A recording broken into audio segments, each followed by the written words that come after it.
Homemade food. আজ সাধারণভাবে আমরা বাঁধাকপি রান্না করা দেখাবো। প্রথমে কড়াইতে তেল নিয়ে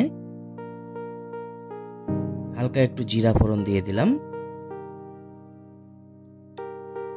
এরপর পেঁয়াজ কুচি সেই গরম তেলে ছেড়ে দেব। এবার লঙ্কা কুচি ছেড়ে দিলাম, দিয়ে ভালোভাবে আমরা নেড়েচেড়ে নিলাম। কেটে রাখা আলুগুলোকে এবার হালকা ভেজে নেব।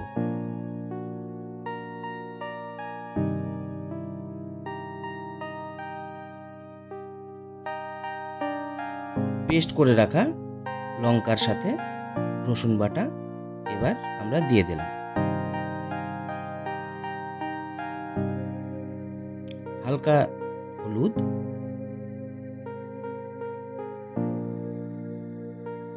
একটু কাশ্মীরি লঙ্কার গুঁড়ো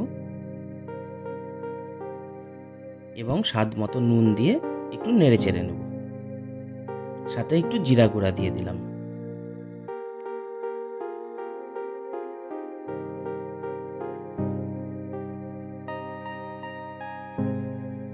এবার কেটে রাখা বাঁধাকপিগুলোকে আমরা দিয়ে দেব কড়াইতে।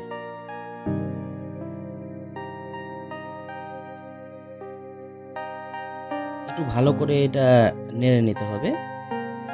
প্রথমে একটু বেশি থাকলেও পরে ধীরে ধীরে কমে গিয়ে অল্প হয়ে যাবে। দেখছো ধীরে ধীরে কমতে শুরু করছে বাঁধাকপিগুলো। এবার একটু টমেটো দিয়ে দিলাম এবং মাছের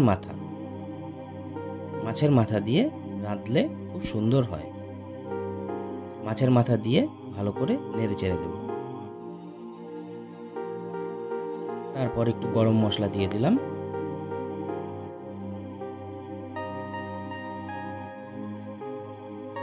এবার পিঠালি, আমাদের এদিকে পিঠালি বলে, মানে ময়দা গুলোনো বা চালের গুঁড়ো গুলোনো, সেগুলো দিয়ে একটু হালকা করে মেখে নিলাম। এতে একটু থকথকে ভাবটা আসবে।